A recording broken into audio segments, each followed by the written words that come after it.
Hello, everybody. I wanted to talk about your haircut, Farah. Do you like it? I feel like I like it. You're giving very blow dry chic. That's what I said. I think that's definitely down to the Dyson has helped me with this. The flicky bits. Well, to be honest, I feel like when you have layers, your hair is just like always looks like you've done something with it. That's what I love about getting my layers put back in. Yeah. I did go for a little refresh recently. I don't know why I always feel like there needs to be a reason for me to get a haircut as well. Like, is it my birthday coming up? Am I getting married? Like, do I have like a reason for me to have this nice refresh? But I just thought, you know what? I just want to feel good about myself. You know what? That's a good point about like how we don't actually like we wait for like a reason to celebrate or feel good about ourselves. Not a normal day where you can just like feel good and feel confident. It's not always the way. I think sometimes if you need a pick me up and you know what's going to do it for you, just do it. Like, why are you holding yourself back, or why are you like keeping yourself in that space? So I get into bad habits of doing that. So this was me being like, nope. Yeah. And I think another thing we do, I think as girls, and I definitely do this, is I'm always a bit too scared of haircuts. And I don't know if you've ever been like a medium to short length girly, but I've never been a medium to short length. I was a bob girl at school. You were a bob? I'm shook. I wish I could show you a photo. Well, I was really little. I didn't really have a choice in the matter. It wasn't up to me. But back in the day, I was a bob girl. And I think because of that, and obviously really not liking it, that's why I make such a point to have like really long hair in my adulthood, because I'm like, I like how that looks on me. Yeah. And so when I did get my hair cut this time around, and it was just, I knew I wanted it short because I wanted to get rid of my split ends and I just wanted a refresh. But then so I forget that I like curling my hair. And you know when you curl your hair, it gets even shorter. Mm-hmm. And then I was left with this like what felt like a bob to me, but very clearly isn't. It's still like quite long hair for some people. So yeah, it gave me a bit of a shock. Well, do you find that you also have like a lot of identity in your hair length? Length, yes. Also in general, just like the style of my hair, like I was saying, like because my balayage had grown out a bit and because the length had grown, and then it was just looking dusty and dull, and I was just like all of it combined, I was like, I'm not myself right now. Like this isn't me. Yeah. So I think it's everything. I don't know. I do feel like very attached to how my hair. I don't know if it's because people comment on it so much that it makes me feel a bit like pressure to maintain it. I don't know if it's that something to do with it as well. Yeah, because like I probably like if I think about all the times I've been complimented in my life, my hair is always at the center of them. Yeah. Literally. So I don't know if like I've now subconsciously attached my self-worth to my hair. My perception of self-worth to my hair now, where I'm like too scared to cut it off. But I've always said, I don't know if I'll do this, and I don't know why I always say it, but I've always said that like I'll cut my hair once I have kids, or I'll cut my hair once. Really? You know, the other thing I've said is, why was that? I've always thought like long hair will be too much to manage if I have children as well. But also, I love how we're talking about hair like it's a pet. But you gotta groom it, gotta look after you have to groom it and look after it. But also, I've always said like my goal, I've got like stupid fitness goals, and I've always like associated one of them with also chopping all of my hair off. And when I say chopping off, I mean like maybe like a shoulder length, like long bob or something.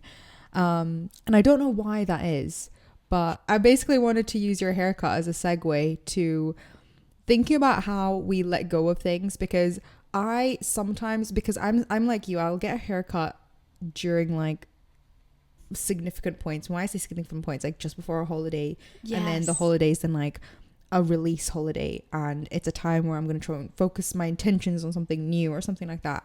So I wanted to also talk about like actually letting go of stuff and how you do that in two contexts, because the first context I struggle with like letting go of stuff is if you're like changing an identity, or you're leaving a situation, or you're trying to leave a relationship behind. I feel like that's quite a common situation that people will struggle to let go of things in. Mm-hmm.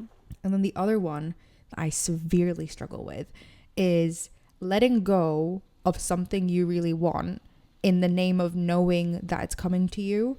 So almost like in manifestation, when they tell you to like surrender to your goals so that they come to you, instead of giving off desperate energy and therefore like detracting or like repulsing, I guess, your goals away from you. Those are the two contexts that I think people and me selfishly struggle the most with in terms of like letting things go. So I wanted to talk to you about that because you are our manifestation queen, to be honest. So I wanted to talk to you about like actually surrendering to your goals and letting go of them, even though you know you want them like really badly sometimes as well. Do you do that? Have you struggled? And also like, how do you do that? Okay. There's a lot to unpack there, because I think, first of all, yes, I do that, and I have definitely struggled in the past, and there's times now where I do struggle with it. It just kind of depends what it is and how badly you want it, because the more you want something, the harder it is to let go of it and just trust that it's gonna happen for you.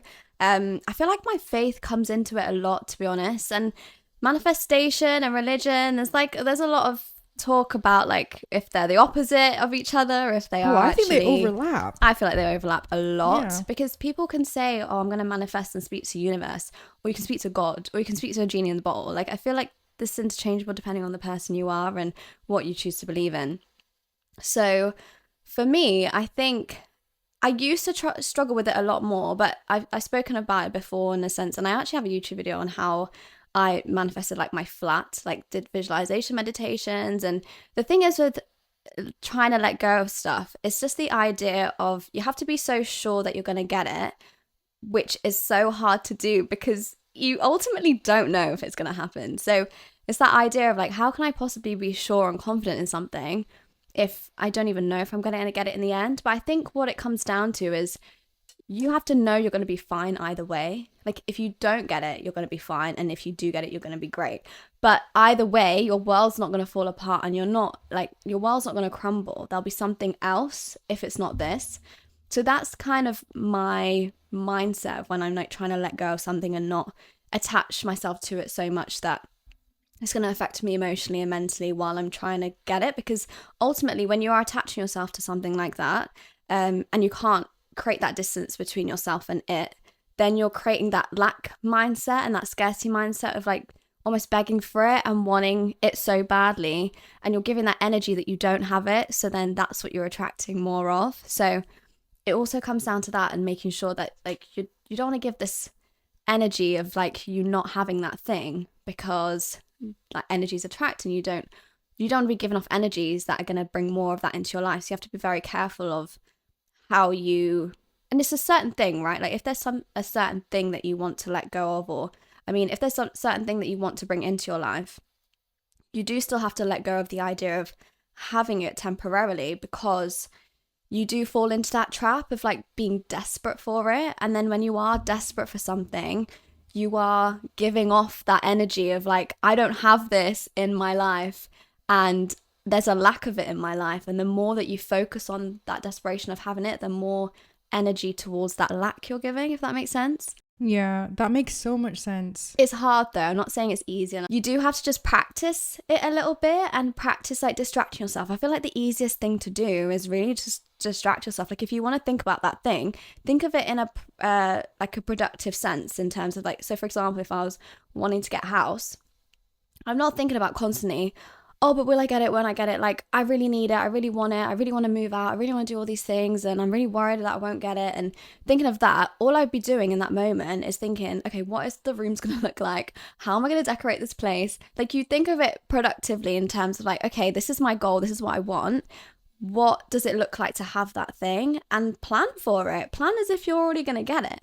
Because that way you're also prepared when it does come into your life. And second of all, it takes you away from that energy of like wishing for it and being desperate for it, because you're not thinking about will I or won't I. You're thinking about when it happens, this is how I'm going to use that space. This is how I'm going to decorate it. This is how I'm going to enjoy having that thing that is coming. So that's also a way that I have just avoided the idea of like thinking, will I get something? Won't I get something? I really need that thing. And, bringing all those emotions and thoughts into your head. You just kind of like steer yourself away from that and just focus on, okay, when I get that thing, this is my plan of how I'm going to use it, how it's going to benefit my life, and what I'm going to do with it. And because you don't have it already, you're going to have so much to think about and so much to organize. So, and that can apply to anything: a new job, a new home, a new car, like whatever it is. Those are semi-materialistic things, but like generally, there's anything you want, a new business, like plan for it. You don't have to, or even the money. Like if you're trying to get money, like to then get invested into your business, what would you use that money for? Plan for that. Don't like freak out about the fact that you don't have the money yet, because that's not going to get you further. Yeah, that is so clever as well, because it's essentially like you said, distracting yourself, but you're just shifting the focus from the will I or won't I part to the details, which is just like a tactic on like making you not focus on the will I or won't I anyway. That's also manifesting itself as well, is like you being very, very clear on what you want, so it comes in the form that you actually want it in. Because a lot of us will manifest and think, oh, I want a new car, but then you could end up manifesting like a car that you don't like, and then you'll be like, well, I want a new car, but I'm not actually happy with what I got because it's not the model and the make or the color that I wanted. So by you actually focusing on like what it is that you want and how you're going to use that thing, you'll actually be more satisfied later on when it does come into your life as well. So it kind of works out in your favor in all ways. Yeah, and you've actually just made me realize I think I've done it with fitness as well, because I think I've spent so long of my life like disliking how I looked, like in terms of like my body and stuff, that sometimes when I start, I've started a fitness journey multiple times and then like not failed, but you know, I don't keep up with it. Every time I start, I get into that like desperate mindset of like, I just want the results now. Like I just want the feeling of like loving myself more now. And I've never got there because I've probably quite desperately wanted it too much. And you've just made me realize that I think I definitely started focusing on like not the end goal and like more of like how my life would be once I get that end goal, because I think I understood that, especially with like just the fitness related goals, that they will change my life more than just like how I look and like how I like in more vanity metric terms. And it's more like it will actually help my mental health. Like I'll get depressed less, I'll feel better in the gym, I'll be stronger, all this kind of stuff. That's what I ended up focusing on once I started. And the other thing I did as well that I think is a form of like letting go and surrendering is realizing that like, okay, I set this fitness goal a couple months ago. I made the steps, like I took the steps to get there and mapped out my plan, and I've been following my plan. It's like there's nothing more I can actually do than just sit back, follow the plan, and then one day I'm gonna look in the mirror and be like, oh wow, everything worked. Yeah. So it's like that's also a way, I guess, to like reframe or like reshift what you focus on. If you feel that desperate energy, it's like do what you can to do those right things every day, like set up those right steps towards like your goal every single day. And as long as you do those, you're going to get to the goal. Like it doesn't matter like when or how the goal is coming. It's like if you're doing the things that you set out to do every single day and just focus on that, you know it's then coming. You can kind of like relax a little bit more. And sometimes I feel like that on like days where I'm worried. I don't know why. Again, the worry and like the what if, you can't, I guess, control that coming into your brain so much. You just need to like bat it away when it comes. Yeah. But some days I wake up and I'm like, oh, I'm stressed. Like, I don't know when I'm going to get my walk in today. I don't know how I'm going to like eat properly today or go to the gym. And then I'll worry like, oh, I'm going to just end up making no progress. But I just remove that worry and then just focus on like, okay, I'm going to map out my diary for the day, get my walk in, tick that off. And then by the time I've actually gone to bed that day, I know I've done what I can to get me to my goal. I know that those things that I've done will actually get me to my goal because they're physically what's required of me. And I can kind of like rest knowing that. So that's also quite interesting in terms of like shifting your perspective and like how you can apply these things to so many different goals. Like it's so wild, like the idea of surrendering. When I first heard it from like Roxy Nafusi's like manifest event in London, and I think this year I've definitely been like getting more and more and more into like spirituality and like understanding actually what manifestation is. And she said surrender, and that's like the one thing I could really relate to in terms of like an actionable thing I could do, is like taking a step back. You made a really good point about letting go of the result as well, because I think that is like the most important thing, is like when you have the goal in mind, and yes, that's eventually what you want to achieve, but that's the thing you also have to surrender and let go, and actually, like you said, make that plan and think about your day-to-day steps of how you're going to get there, more so than what the actual result's going to be, because ultimately, like, that's all you're in control of. Like, what your steps are that you're going to take, and all the work you're putting in, and all the things that are in your control, are those are things you have to focus on. You can't focus on whether or not that goal is going to come into fruition, because you actually physically don't have control over that. But you just have to have enough trust that the hard work that you're putting in and the steps that you're taking is going to eventually lead you to that thing. And also with manifestation, like, that thing will come into your life. It's only a matter of time.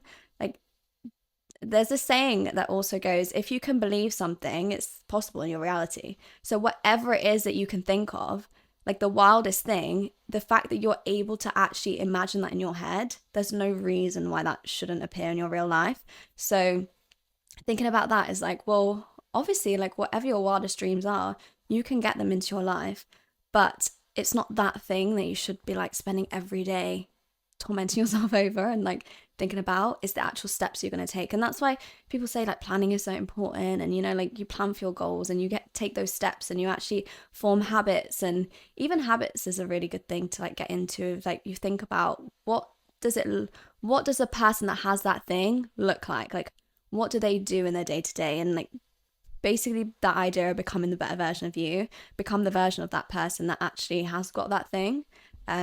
Because then ultimately the things that you think about are the things that are actually going to lead you to that thing, because you know that they're good to do, and you know that they're going to progress you in the way that you need to then reach that like end goal, but you just don't focus on the end goal being that thing. Yeah, like all of these things exist in front of you, and you can like pick what you're going to zone in on. It's like, you actually, like you say, you focus on what you can control.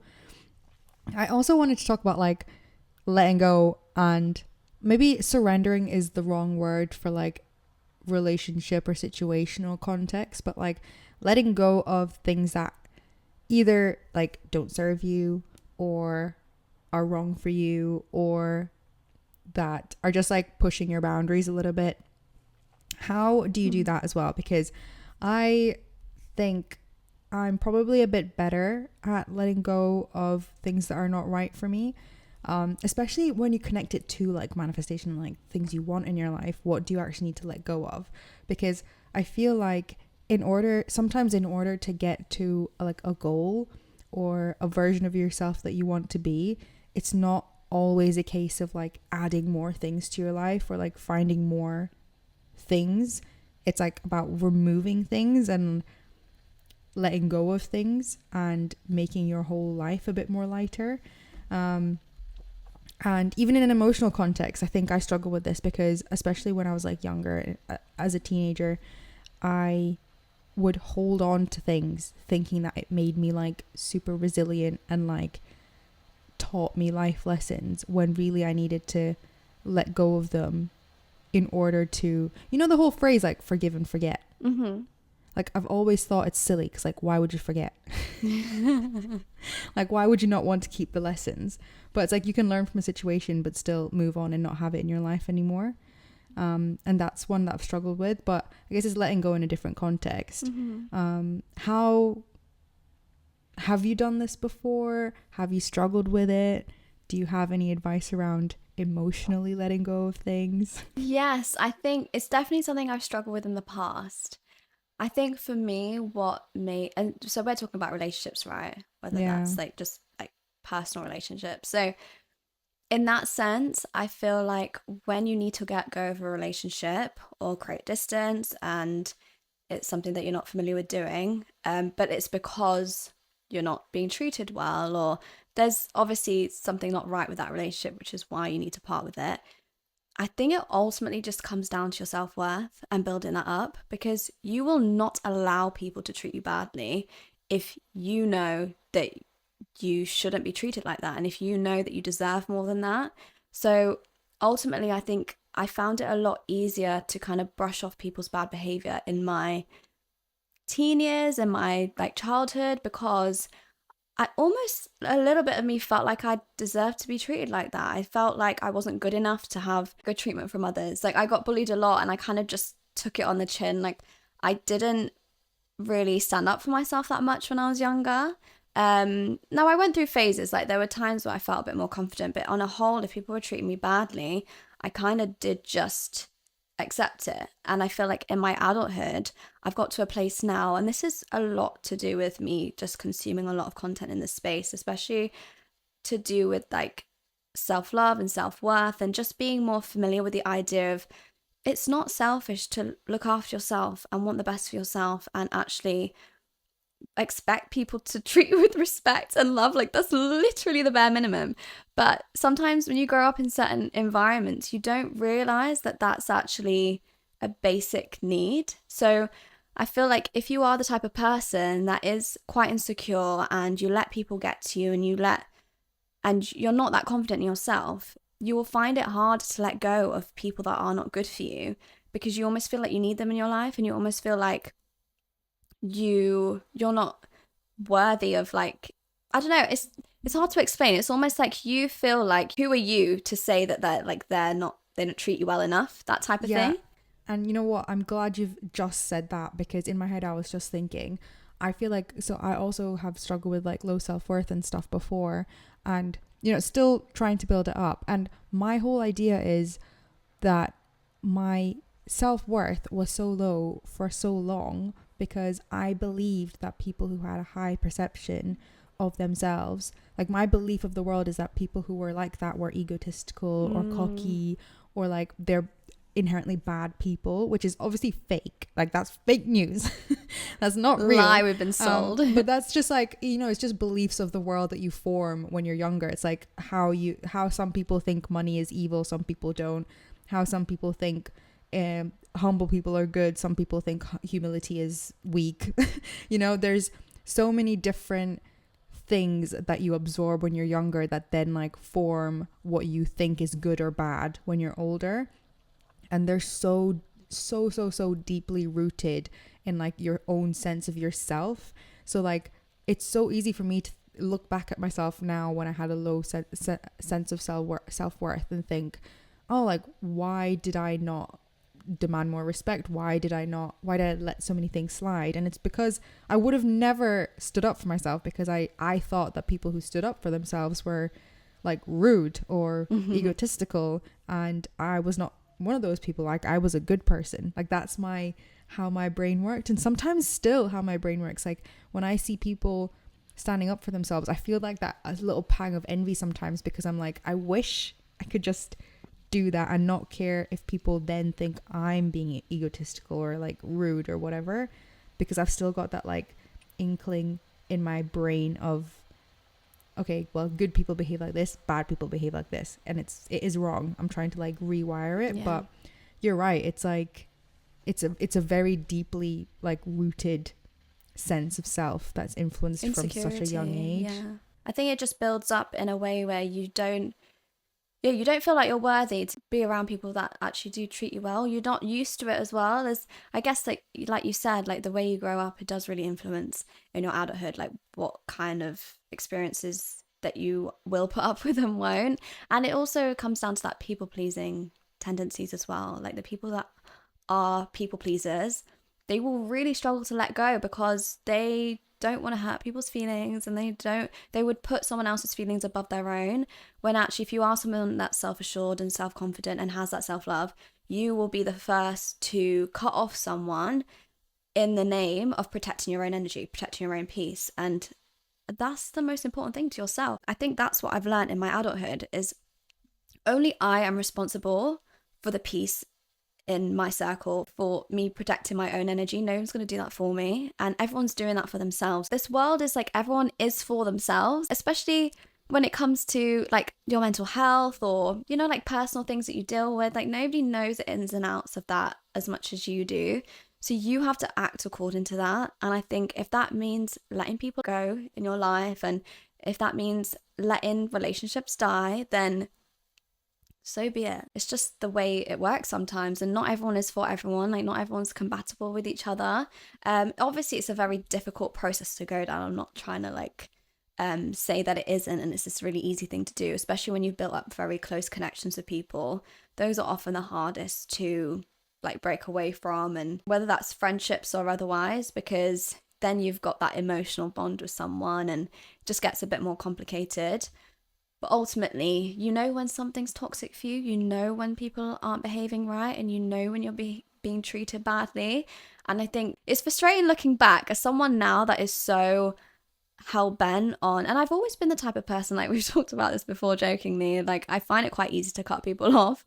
But I also let people treat me badly at the same time. Like I always will let it get to that point where there is no going back. So I'm a bit of both, but I think now I've got to the point where one hair out of line, like you're out. Like I'm not about it anymore, and I won't let it get to that point. Slick that down, baby. But I've just had that too many times. And you know when you have repeat things happen to you, like in different circumstances, whether it's with family, with friends, like in your job, when these lessons keep coming back to you, when you're almost attracting these like specific type of people in your life that you have to let go, that treat you in a way that you kind of have to come to the same conclusion. At some point you've got to realize, like, actually this is just the way it has to be. Like, I'm learning a lesson here. Yeah, well, like, just to put that more plainly, if you're not saying no to something, you're saying yes to it. Like, yeah, there's no answer is still an answer. Yeah, like, if you're not saying no to someone, you're saying these things are acceptable. Like, of course, it's going to come to you more because you're not saying no to it. Yeah. And it's like, I actually think as well, people who don't let go enough, and you know what, I'm still talking about myself here. If you hoard like bad relationships, bad situations, bad anything that's crossing a boundary for you, you're gonna make it easier for you to stay in like a victim mindset and like walk around with like a chip on your shoulder as well, which I think is also like equally unhealthy.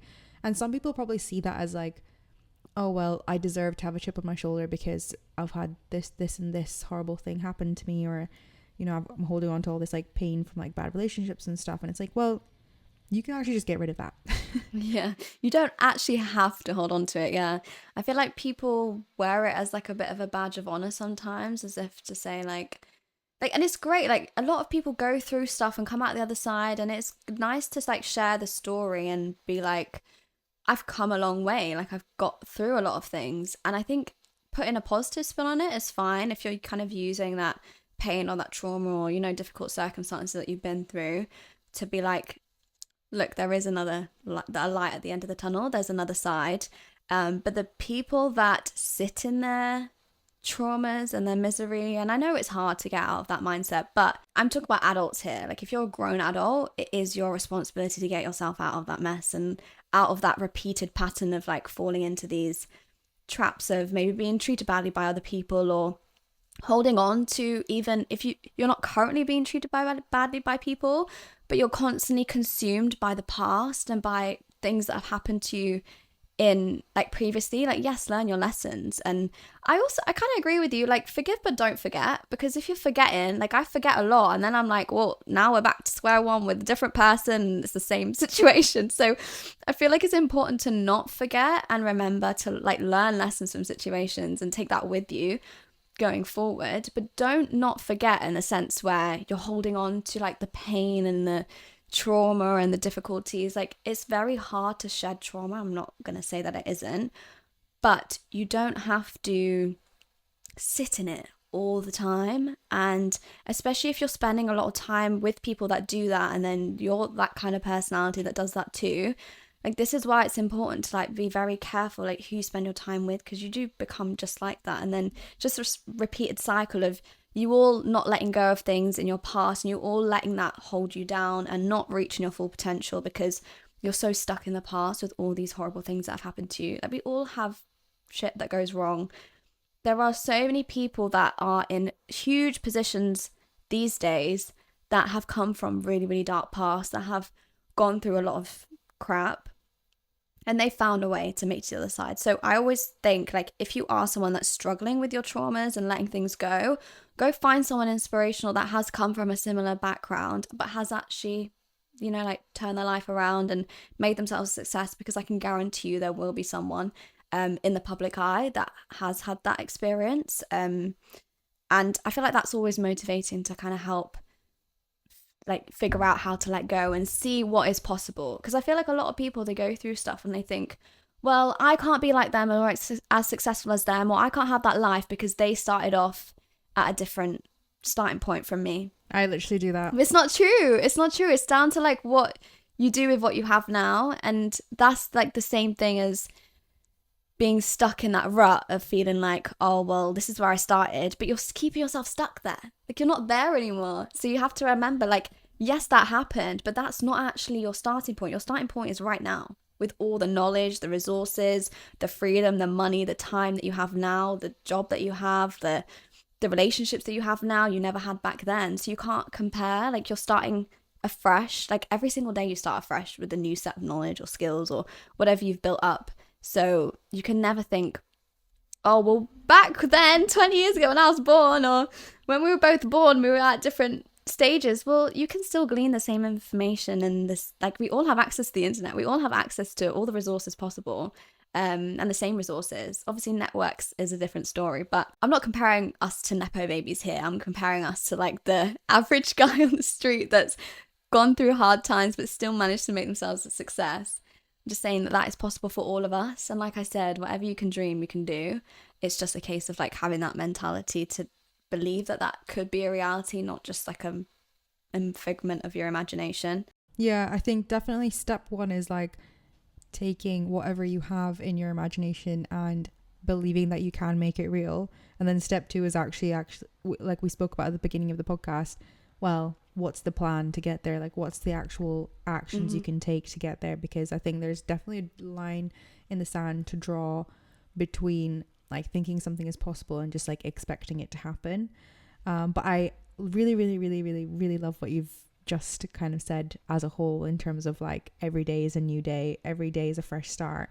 Like, that's so true, and I really, really like that. And what you said about, like, okay, forgive but don't forget, I think we should rename the phrase or rejig the phrase and make it, like, forgive and forget but never do it twice, because I think it is important to forget, because this whole episode is, like, letting go. It is important to let things go, but it's also important to learn from what you're letting go and not have to keep doing that, because that's also a waste of your time and energy. Yeah, I think that's the point, though. Like, you let go of the emotions associated with that experience. You let go of your hurt and your pain and how you felt about that person or that situation, but you still have to keep the lessons with you. So don't forget that happened, so that next time, if you're in a similar situation, you don't, like, repeat patterns, because then that doesn't feel like progress if you're not taking that forward with you and behaving differently next time around. Well, that was an incredibly insightful episode, as per usual. Thank you very much, Farah. It's to yourself. No, you're always good at the, like, the impactful, powerful sentences that I'm later going to clip into a really good reel. I feel like when there's, I don't know, I feel like topics like this I'm just passionate about because I've just learned so much. I would say in such a short period of time as well. I feel like in the last year, my eyes have just been open to so much. And I guess manifestation is one of those things that I have been interested in and done for a long time. But in terms of when we're talking about letting go and, like, dealing with, like, bad energy and just, you know, having that self-worth, that's something that I struggle with for a long time. And I've finally actually realized, like, no, this is the right way to be. And I don't care if anyone tells me otherwise, like, this is right. So I think it's so important. Like, I just wish more girls could get to this point way sooner than I did. So I hope that it's funny that you say that, because, like, you mentioned finding someone that you could look up to, like, for anyone listening that wants to make this kind of progress, find someone that you find inspirational and, like, realize that's possible. Farah is one of those people for sure. But then also what impresses me about you is is how fast you actually, like, you go from being aware of something to then learning and then applying it to your life. Like, it's just ironic to me that you think it's been so slow, but to me it seems like you've made such progress from like the initial point of becoming aware of something and then like actually changing and like applying it to yourself, because people take years, like years and years and years to even realize what the problem is, let alone act on it, learn from it, and then actually go away and help other people do the same thing as well. So I think, you know, I don't think you've lost any time. And like you said, you're exactly where you want to be, and every day is a new chance to start. So more pats on the back for you. But we hope that this episode has been helpful as per usual. And if you are listening on Spotify or Apple, don't forget to give us a little rating, 5 stars. And if you have any feedback as well, I really, really want to take it on board, because we want to make this podcast as helpful and relatable and everything that you actually want from a podcast on like living a layered life as well. So if we have anything to improve on as hosts, or you want to see anything specific from episodes, let us know. And if you're watching on YouTube, give us a little thumbs up and comment as well. But yeah, thanks for listening, and we'll see you next week. Bye, guys. Bye.